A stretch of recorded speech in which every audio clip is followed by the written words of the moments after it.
E-commerce is changing right before our eyes. It's actually being rewritten. AI is not going to take jobs away from people that use AI. It's going to take jobs away from people who don't use AI. Our philosophy at Roswell is the only limitation is your imagination. If you can think it, we're going to. And then rounding that out, we're known in the Shopify ecosystem as the agency that doesn't really shy away from a challenge. Nihar Kulkarni is redefining what a modern Shopify agency looks like. As a partner at Roswell NYC, he leads a 50-person powerhouse team behind 70 of the biggest Shopify Plus brands. Roswell is a Shopify Platinum partner, and the team behind award-winning builds like DVF.com, a Webby People's Choice winner. People are going to AI to ask, I need a new coffee maker. What's the best one that looks good and take a picture of my kitchen? So that's very, very pressing on a lot of merchants' minds. Amongst the AI channels, 65% of Gen Zs are open to using AI shopping assistant, and 64% of millennials, 40% of Gen Xers, and only 18% of baby boomers. It's the new internet. It's the new utility. Either you get on the train or you're going to get run over or you're going to left behind. Hey everyone, welcome to another episode of Shopify 1%. I'm excited today because I have someone with me who is at the forefront of commerce, and he's working with some of the biggest brands on Shopify. And here's why I'm excited. We're at a really interesting time right now. E-commerce is changing right before our eyes. It's actually being rewritten, not just tariffs and duties and all of that, and the volatility around logistics and margins are being compressed faster than they ever have for brands. At the same time, AI is exploding and it's changing the way commerce is done. Literally, it's changing it. I read a stat that 84% of e-commerce brands right now are integrating AI in some capacity. So if you don't fall in that 84%, get in there. It should be 100% in my opinion. And AI shopping is also changing the way customers are buying, everything from acquisition to retention to every stage of the customer journey. So my guest today, Nihar, he's one of the directors and partners at Roswell Studio in New York. And he works with, I think 70 of the largest Shopify Plus brands. Yep. And I just found out, I should have known this before, but I just found out before that they were a winner of a People's Choice Webby, which is, I think, in my opinion, one of the best ones to win. And we'll talk about that a little bit. So this guy knows his stuff. He knows what's working. He's got his finger on the pulse of trends. And so listen closely, because I know that there's going to be a lot of insight here for a lot of our listeners. So Nihar, thank you so much for joining the show today. I appreciate it, Jay. Thank you very much for having me on. I've been a big fan of Bold for years. We have 70 plus brands at Roswell, and many of them have been using the Bold products over the years. You've been an inspiration to the entire industry for the last decade and beyond, and a cornerstone of our ecosystem. And so thanks for having me on. Well, thank you. It means a lot to me, especially coming from you. I gotta give you like 60 seconds. Yeah. Brag about yourself a little bit, what you do, your company. This is you, the way your mom would brag about you. You got it. You got it. All right. My name is Nihar Kulkarni, Managing Director, Partner of Roswell NYC. We're a full-service 360-degree e-commerce agency, a Shopify Platinum partner since 2016, a Klaviyo Platinum partner, an Attentive Signature partner. The list goes on and on. And the reason I say that, Jay, is that we've built Roswell on the bedrock and foundation of partnerships. Bold has been an incredible partner for us over the years. And the only way we can service the 70 plus brands that we have at Roswell is if we have those strong partnerships. We're not emailing support at xyz.com to get things done. Our brands expect us to have bat lines that go straight to the top of the food chain. We have 3 divisions at Roswell: creative, engineering, and growth. And when I say full service, it's not just a name only. We do this effectively for all of our brands. On the creative side, we're doing branding, logos, UI UX design, 3D art, photography, videography, and more. On the engineering side, it's basically systems integrations, custom Shopify development, integrations with multiple disparate platforms, basically fitting square pegs into round holes. Our philosophy at Roswell is the only limitation is your imagination. If you can think it, we're going to. And then rounding that out, we're known in the Shopify ecosystem as the agency that doesn't really shy away from a challenge. We don't say why. We say, why not? That's the type of user experience you're looking to create. Let's figure it out. And then finally, on the growth marketing side, it's full funnel lifecycle marketing, everything from performance marketing, Google, Meta, Pinterest, TikTok, AppLovin, CTV, and more. SEO, now AEO. I know we're going to talk a little bit about that in the near future on this podcast, as well as affiliate marketing and then retention marketing. We were one of Klaviyo's original partners back in 2016 when they were 25 people. And we built Crazy. practice at Roswell because we were integrating Klaviyo. And I said, why not just integrate it? Why don't we actually execute the flows, the automations, the segmentation and whatnot? And that's how we built it. We were a team of 5 when I came aboard in 2014. We're a team of 50 now. And Wild. I'm proud of the work that my team has done. But as they say in our industry, we're just getting started. I believe it. That's wild. So 2000, I think we were in the same cohort of Shopify Plus partners in 2016 when they launched the program. Yeah, funny fact. I was in the Partner Accelerator program in 2016 in New York. They had one in New York, Toronto, London, I think Austin. They chose 4 individuals from teams or agencies or firms to be a part of this. And in New York, there were hundreds of applicants, and Roswell was chosen. We were chosen. And the prize, Jay, believe it or not, was that you were going to be a Shopify expert. And I was like, okay, this is going to change the game for us. We went through the whole Yeah. program and everything. And I think it was November or December of that year. And the team over at Shopify came up to me and said, hey, Nihar, got some good news and some bad news for you. What do you want first? I was like, give me the bad news. And they said, well, you're not going to be a Shopify expert. And I was like, thought I had crushed this. I thought what happened? And they said, well, the good news is you're going to be a Shopify Plus partner. And I was like, no, I came here to be a Shopify expert. And they're like, no, you want to be a Shopify Plus partner. And then that's how the whole journey began with Shopify Plus, believe it or not. Wild. And at that time, I remember Shopify was really trying to get people to be Plus partners and convince them that, like, trust me, this is going to be good. Now they have wait lists and applications. I don't even know what the percentage is. Like, so do you know, because you're a Plus Platinum partner, Yeah. it's something like less than 1% of partners become It's a actually Platinum partner, right? 1.7%. So there's about 4,200 Plus partners across the world. Yeah. 75 of them are Platinum, and only about 30 are in North America, and about 9 of them are in New York. So that kind Amazing. of gives you the stratification of where we're at. And you know what? They're not just giving a Platinum accreditations out. Shopify puts you through the ringer in a good way to be able to say that, okay, you're a Platinum partner for a reason. And Yeah. that's it's a sense of pride for us at Roswell. Yeah. Well, I remember so we're on the app side, and Yeah. we went through this for years where there was one app store and you could be $100 million plus brand, or someone just starting the store and you're shopping the same app store. Yep. And you don't know if an app is a guy in his basement or if an app is a couple hundred team that can support you 24/7, that Yep. has all the security standards you need and uptime. And you just couldn't tell. And I remember for years saying Shopify, you need some way for a Plus merchant to know that an app is, that a Plus Credible. merchant can trust it. Credible, right? Like, and some requirements, do some code reviews, some security, like levels have to be met, just like standard stuff. And so a few years ago, they launched the Plus app, certified Plus app program. Correct. And we were the first ones in that as well too. So we're on the app side, you're on the agency side. This Yeah. should be a good conversation. One of the things that from the outside, you can correct me if I'm wrong, but I feel like what you do a little bit, there's other agencies that I think do this, but you really care about the growth and the business itself, not just redo my website, let's do a Yeah. makeover. You seem to take a more of a holistic approach. What does that mean? Yeah, I appreciate that, Jay. And thank you for recognizing that. Roswell, our motto is that we're in the business of building businesses. We take that very seriously.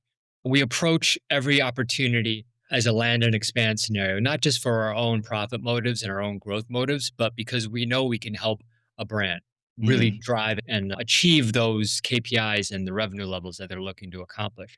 You can't look at it in a siloed sense. The full service approach really works when brands understand that they can work with us in a few capacities, one capacity, or all capacities.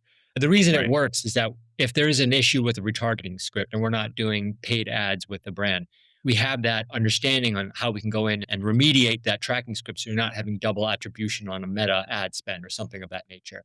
And brands appreciate that because we're not asking questions to their third-party agency that's handling performance marketing or SEO on how to handle certain things in terms of schema markup or other aspects that are critical for page speed and so on. We know what to do. We have a team internally that we can consult with and we can get it done. And that's really the advantage. And we're an agency that when we engage with somebody, we're not coming to the first meeting with an invoice and putting our feet up and saying, hey, what do you want us to do? We're coming there with a plan, a roadmap, and saying, this is what we're going to do for the next 3 months. And then in Q3, we're going to do this. And Q4, Black Friday, Cyber Monday, we have brands that we encourage all of our brands, start thinking about it in April or May. I mean, point says that you start thinking about Black Friday, December 15th, but come on, that's a little too much. But I think April, May, start planning out your strategies and whatnot. And I think that holistic approach, understanding that you can't have performance marketing without retention, because then it's like pouring water into a sieve. You're never going to boil any water because it's all going to flow through, right? You plug up all those holes using retention marketing strategies, you got water to boil, and you can retarget on a more cheaper level. A lot of brands don't realize that when your CAC is as high as it is right now with the duopoly of Google and Meta, and that's your only focus is just acquisition, you're never going to be profitable because you're just having to pay for the same set of eyes over and over. And that really eats into your margins. And so our approach is very holistic. You can't have one without the other. We work with brands. We let them know that if you may not want to work with us as growth marketing, you have your own agency, totally fine. But we advise them that if you're doing X and not Y, there's only so much that Z on our end can do, so we try to advise brands on a holistic level. Yeah.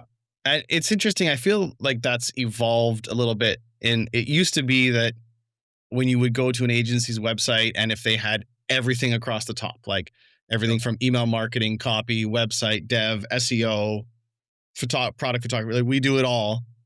The sense kind of was like, well, what do you specialize in? You can't do it all. What's your this? But there's actually data that shows that when you use an agency that has multiple components, there's actually higher return because higher conversion. Like the optimization's better because this group is talking to this group and there's better communication. They work together. The dev and the creative is connected. So like, I think that viewpoint that I want an SEO specialist, I want a email marketing specialist, I want a growth marketing specialist isn't necessarily true.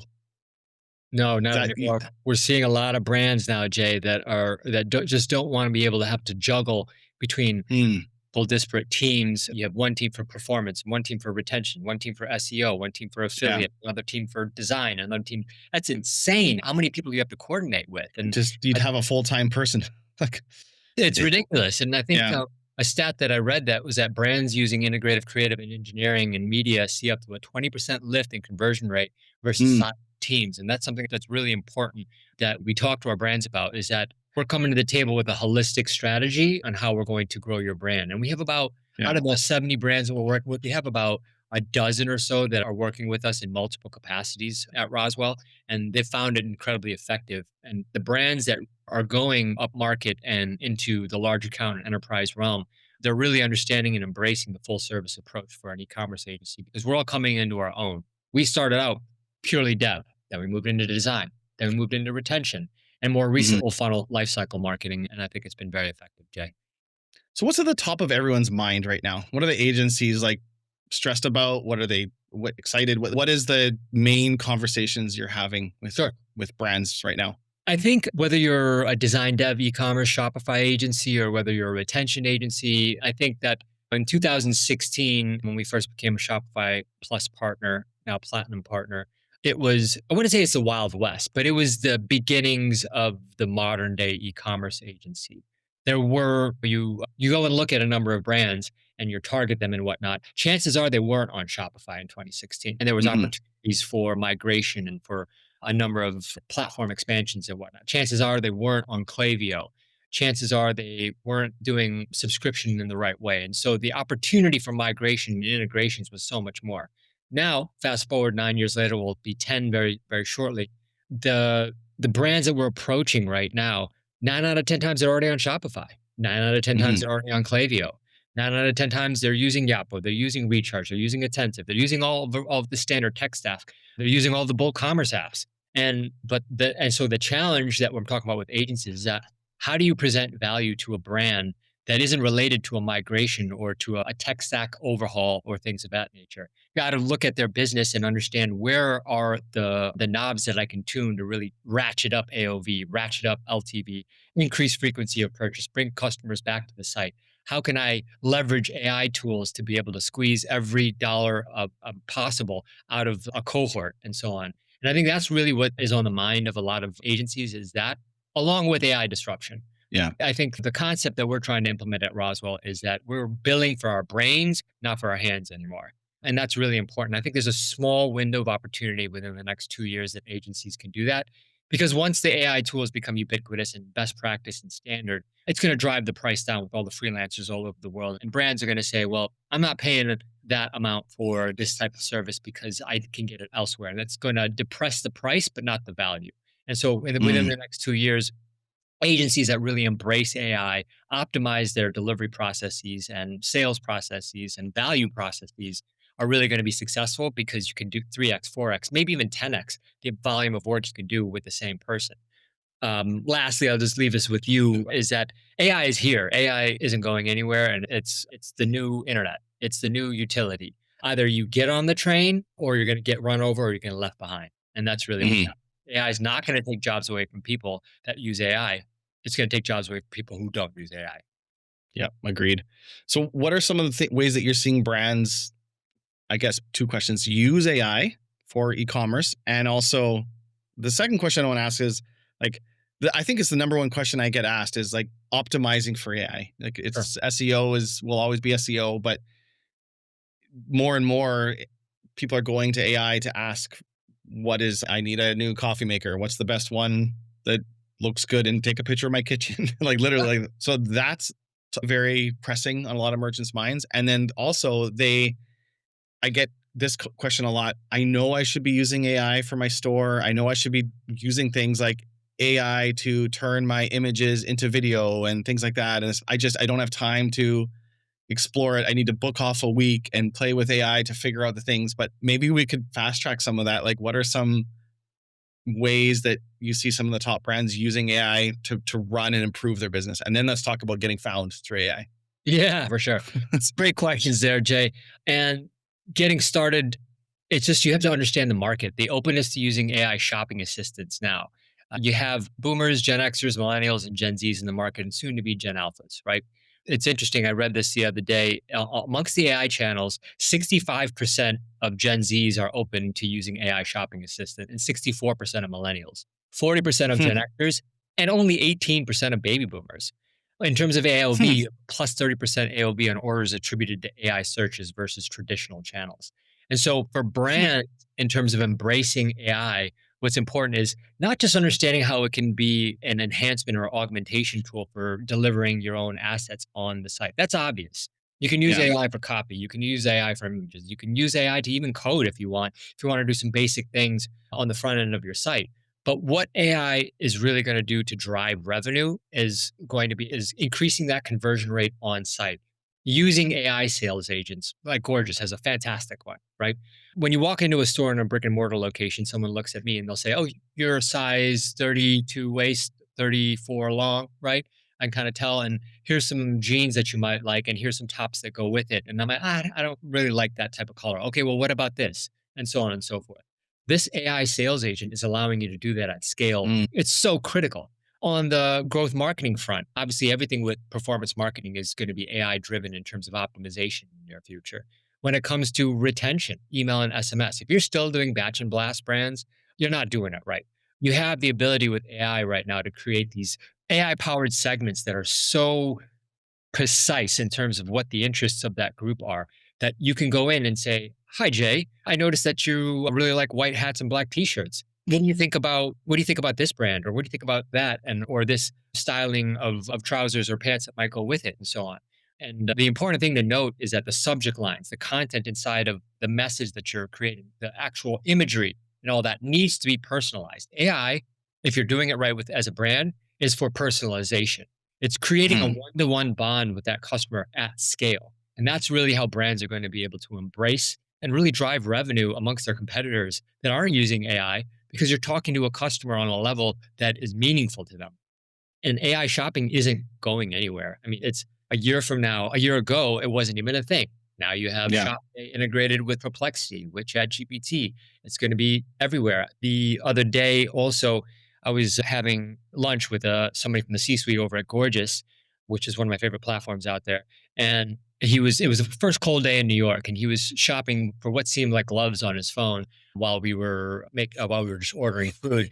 And I said, "Are you on ChatGPT?" ordering gloves? Mhm. And he was like, yeah. And I said, that is insane. And Did he complete the order in ChatGPT, or he was using it for totally, research? Yeah. completely.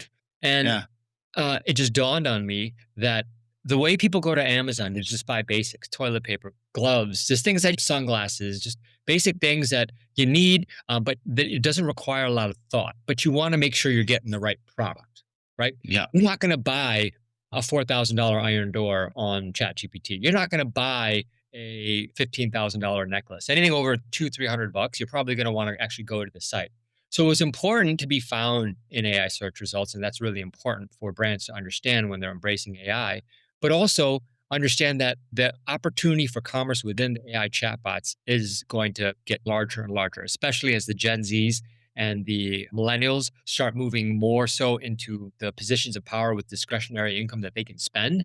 When that happens, you're going to see a massive explosion of individuals really buying through that, buying through the chatbots, and then and looking at products that they really want that are more high price point, more high average order values, and going to the sites to kind of do further research. But the quality of traffic that you're getting from the AI search bots is far greater than the SEO elements. Rounding that out, So, if you're a brand and you're seeing traffic drop in SEO, you're not alone. It's yeah. across the board. Yeah. People aren't clicking on search results as much as they used to. They're actually going into the AI search results. Now, it's not to say that SEO is important. It's all a part of AI search, SEO, AEO, and GEO. But being found in those AEO results are critical. Your content being used in the GEO results, critical. And still being in the top 5, top 10 on Google, also critical because they all come together to really drive your brand from an AI standpoint. Have you played around with Sienna AI? I haven't yet, but it's on my Okay. list. Okay. Yeah. They're in New York as well too. Actually, I had her on the show, Lisa, Yeah. and I mean, it works with Gorgeous. So Sienna is not a support platform. It's just an agent. So you could use Zendesk, you could use Gorgeous, you could use Intercom, whatever tool you use. Sienna is like, it's like a person. Like you create an agent and yeah, a persona. So like I could create a Nihar and that's my person and he has a personality, but I train him on all the products. And it sometimes takes weeks to train Yeah, your of course. agent. It starts with going through all your docs, but it does really what you're saying. And it doesn't just support people on the website. It recommends if you have a subscription and someone's buying something, it'll say, oh, do you want me just to add that to your next month Yeah. subscription going out? Mhm. It can manage, it can track, it does everything. It's mind blowing. And then it operates within Gorgeous. So like if you have a Gorgeous account, your agent can answer tickets, it can interact through the chat, like whatever a human would use. It's literally that. And then anyways, look into it because You it's bought a car. It's like you bought a car and now it's providing the fuel and the driver. yeah. And if you switch cars, you take that driver with you. So if you switch from Zendesk to Gorgeous, you keep your agent, you keep all of the knowledge and everything, and it goes with you. So it's like that driver knows you, knows your routes, knows or whatever. You get a new car, same driver. Yeah. That's Sienna. So That's awesome. I'm yeah. going to check that out because, as I mentioned earlier, AI is not going anywhere, and it's our duty to our 70 plus brands, hopefully 100 next year, to be able to advise them on the strategies that are going to make them profitable and stand out from the fray in the evolving e-commerce ecosystem as it applies to AI. Yeah. It's going to be, I always find when I have these conversations, it's hard to not let your mind wander and go a little bit further because like as you're talking about personalizing email and how important that is, my mind goes to, in a year, am I even going to be reading those emails? Or is my agent going to be reading them? Yep. And is a store going to be sending, and is my agent going to digest everything? And it knows my preferences. It knows that I like white hats or whatever it is. Like, and like, so then it's like optimizing not just your website, but it's optimizing your email and your SMS. Like just yesterday, literally after, I don't know when this podcast will come out, but yesterday, Google just announced Gemini 3 and agent mode. And I don't have access to agent mode yet. I don't know if it's because I'm in Canada or not, but I tried it and I couldn't get it working. But what they demoed was you ask Gemini to help me manage my inbox and it will connect it because it's connected to Gmail, because it's a Google product. It sifts through everything that looks like urgent, what needs a reply. It pre-drafts replies. Yep. It does it all. So like, we're not far from actually just approving. So like, I mean, Yeah. Sorry, Jay, I cut you So off. Go ahead. no, it's good. Like that. It's like it's moving so fast that it's anyways. And I know like right now brands need to optimize for today because the Yeah. future is unknown. We got to be prepared for it. But today is what brands are like, okay, how do I get recommended? As in like this, your friend who was searching for winter gloves, he probably asked ChatGPT for a certain type of glove, or I'm looking for whatever. Anything you're seeing that brands are doing that's working well to get recommended by AI? Yeah, absolutely. I mean, one of the most important things that's happening right now is the emergence of AEO and GEO. That's answer Mm, optimization and generative engine optimization. mm, The first and foremost, the jury's out, but it's you might as well just get it into place. Whatever your URL is, url.com/LLMs.txt. The mm, LLM.txt file, you need to have it on your site. Whether it's actually being crawled and part of the algorithm, it's to be determined. Some people say yes, some people say no, but it's important to have that in place because that's a foundational element. It's like schema markup for SEO or your sitemap, rather. My mistake. And then from there, the thing that's really working is listicles. And the days of BuzzFeed are long gone, but listicles being in the top 5 list of top 5 clothing brands in for designer fashion for men, something like so that, not creating them, but getting in as many as you can. and creating them for Is it? yourself too. So putting them on your own site doesn't necessarily have to be Mm, navigated to that just so that the bots are crawling it. Being on other sites and so on and so forth. And now this may be a black hat technique in the future, who knows? But right now it's all fair, right? yeah, The yeah, reason I say that is that as AEO evolves and the algorithms evolve, that may get outlawed, or it might move the same way SEO did with backlinking. It's if you get a backlink from the New York Times, it's a lot better than if you get a backlink from your mother's blog, right? And yeah, this or making fun of anyone's mother by any means, but the New York Times is a worldwide publication that's been in business for hundreds of years.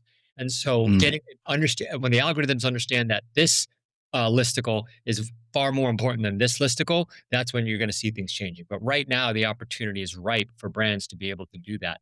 Making sure that your content is informative, your FAQs are filled out. It's the AI bots in terms of the LLMs and whatnot that they're being trained off of are ravenous. They are hungry for content. They want yeah, more and more to the point where I've heard of LLMs farming out the ability to get more data and content that has been generated by other AI just so that they can have more things for them to learn off of and so on and so forth. It's a feature hmm, frenzy right now.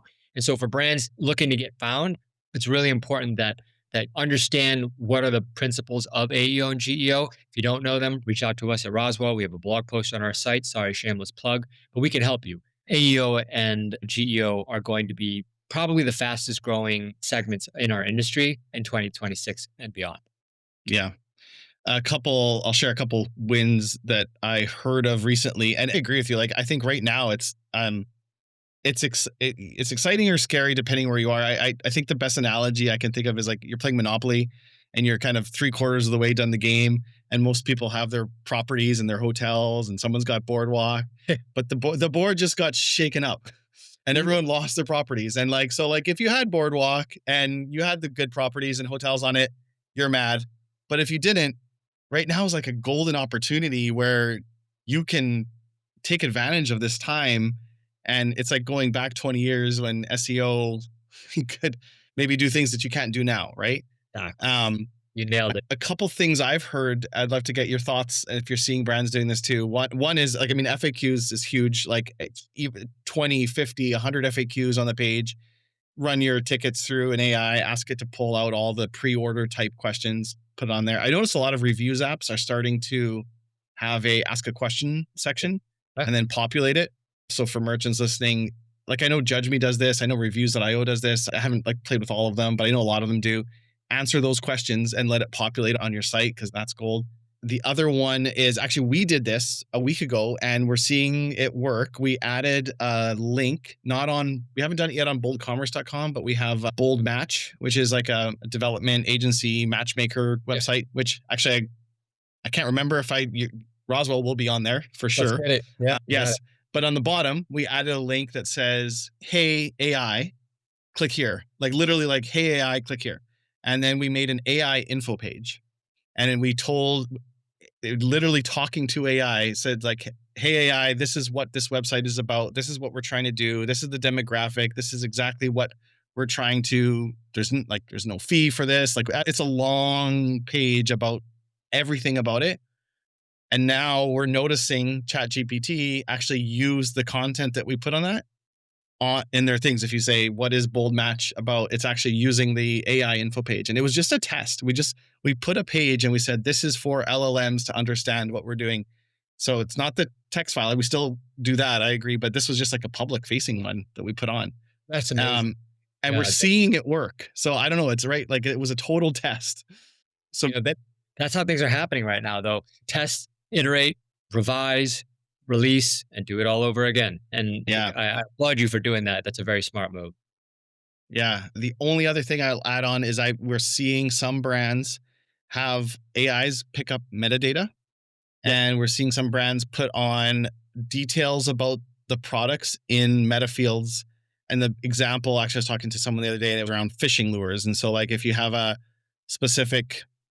selling a fishing lure, you have metadata on what it's for. Like, this fishing lure is good for catching which species of fish. And then if someone asks ChatGPT, I'm looking for a fishing lure to catch this fish, that is listed in the metadata. It does pick that up. So that's another place you can put some in. So it's evolving every day. And that's the other thing, Jay, you hit the nail on the head there, is that brands are asking us, so how should we embrace AI? What do we need to be doing? And I tell them, listen, I'm going to tell you some things right now, but all this might be entirely moot and different in a week, in a month. It's changing that fast. So you just got to keep up. Using the train analogy, you got to be on the train. You got to be paying attention, because if you're not on the train, you are absolutely going to be left behind. Yeah. We're right in the middle of like Black Friday season right now. We're recording this middle-ish of November. Any neat Black Friday trends or ways that brands are promoting or running Black Friday sales this year that you're seeing? For sure. I think what they're realizing is that every year CAC has gone through the roof, higher and higher for Black Friday, Cyber Monday. You absolutely it's noisier and yeah, absolutely. And I think what the brands are really focusing on right now, and what we're advising is that it's important for you to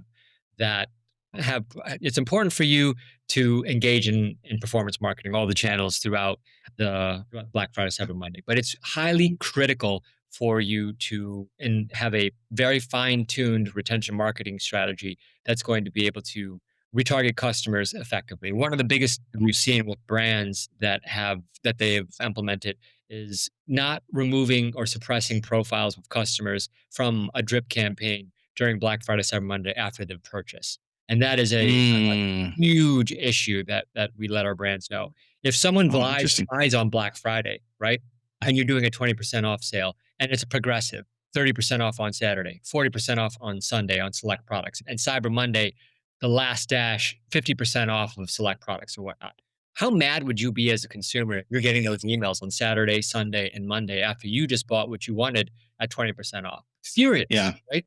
Yeah. And so I think it's important. What we're seeing with brands is that you need to focus on performance marketing for sure, bringing that traffic in, but the retargeting elements need to be hyper-tuned and making sure that you're using AI to keep your communications as personalized as possible. Cross-sell is critical during this time period. Having proper personalization and cross-sell elements on site, as well as post-purchase upsell opportunities, so you can really drive every drop of revenue you can during this important time of the year. Do you know why they call it Black Friday, by the way? Wasn't it because it was the first time of the year when your profits were in the black? Exactly. Is that? Oh, that's 100%. Because back in the day, brick and mortar stores were in the red up until Thanksgiving, and the day after Thanksgiving was the biggest shopping day of the year, and they finally went into black. So yeah, it's crazy to think that you operate that much of a year in the red, and like only the last 6 weeks makes you profit. Like for the still year. blows my mind. Yeah, 100%. I mean, that's in the brick and mortar world. I mean, if you're operating like that in the digital world, you're not doing it right. Yeah, crazy. What's the craziest Black Friday story you've seen in your days? Oh my God. We had a brand that came to us, and one of our philosophies at Roswell is don't tell us what to do, tell us what you want to accomplish, and we'll find the most effective way of doing it. I like that. A brand came to us, this was nearly 8 years ago, I think it was, and said, we're going to do this for Black Friday, Cyber Monday. It's Thanksgiving. We want to gate our sites so that customers can't shop for the Thursday of Thanksgiving through the end of day Monday of Black Friday, Cyber Monday. We want to throw caution to the wind and basically respect the fact that it's holiday time and overcapitalization and consumerism isn't what we're about. And I was like, you know what Black Friday means, right?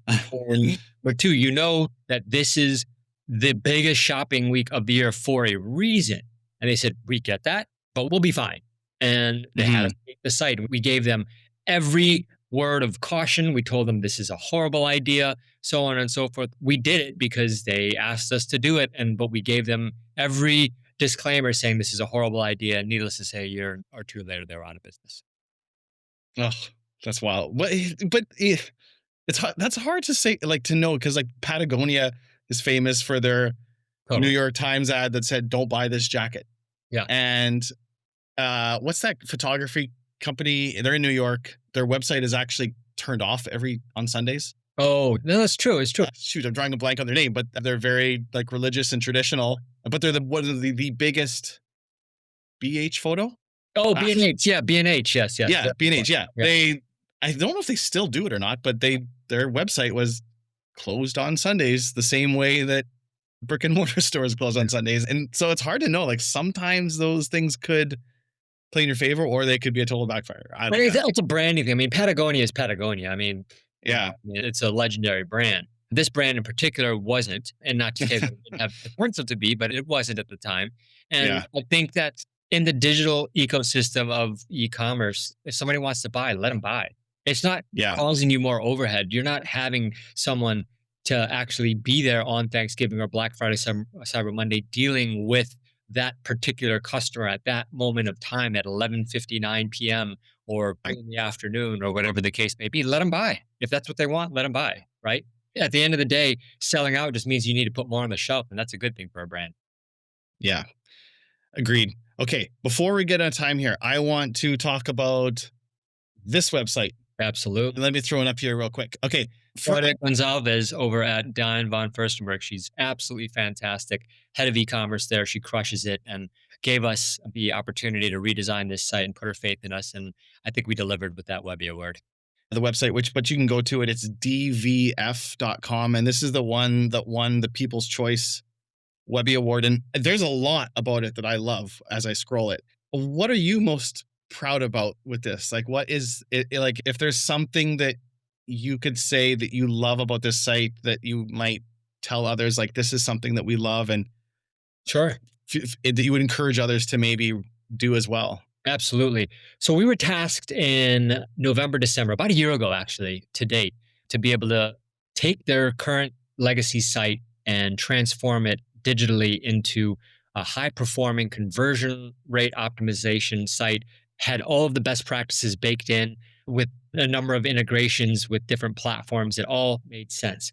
The challenging part, and we do that all the time, but the challenging part is that this needed to be done by February.